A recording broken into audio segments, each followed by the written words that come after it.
Hello.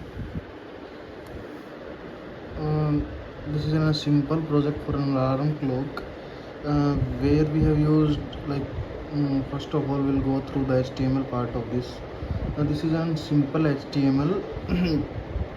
We have created a div. Let me open the code.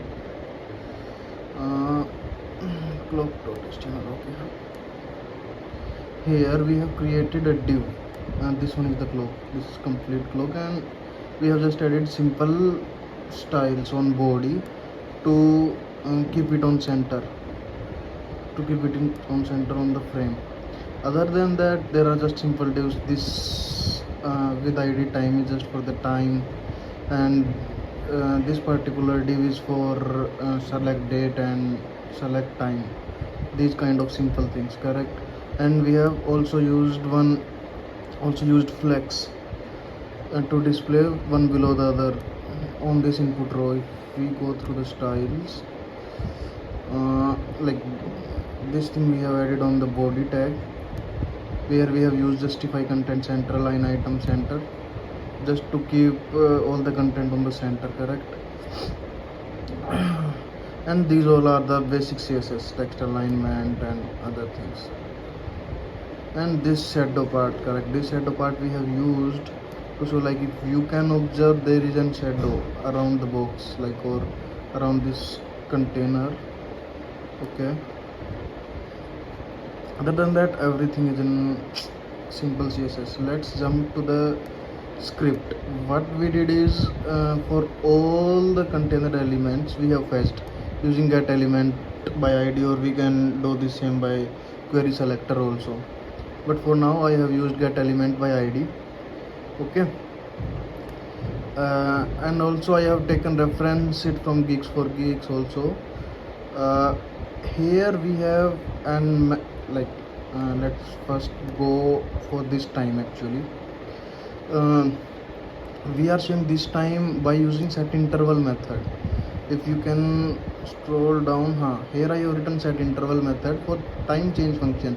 What this function will do, this set interval will call time change function in every 1 second, and in time change function we are just getting the current date, current time, and just concatenating it on the screen using this backticks and time.text content. What the time is just like, if you go scroll up, we are just getting element by id time. That's it. And in alarm set functions, what we are doing, first of all, we are doing all the validations, correct? Like, if we have already an alarm with the same time, then we cannot add that alarm. If we are adding an alarm before the current time, then again we cannot add an alarm. Or I have also set a max value of 3. If we are adding alarm more than 3, then it will also not allow us to add that, correct? And like, if all the conditions satisfy, let's say if count is less than 3, I have set it max value as 3. Okay, and what we are doing is, we are in alarm div. Let me show you what is alarm div.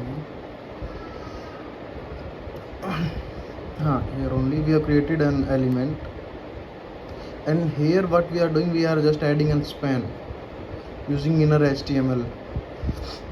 Okay, perfect.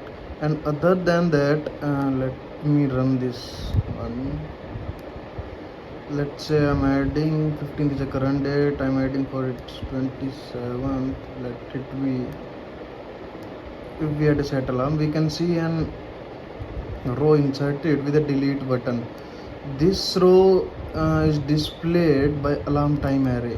What we are doing, on the click of this set alarm, we are pushing, like, one object, or we can say one date timestamp, and we are just showing it here. And on click of delete, we are just popping it out. I have used splice here. Okay, that is fine. Other than that, I have used for click events, here is an example. Like, I have used add event listener on alarm set function. Alarm set function is the set alarm key. Okay, that's all.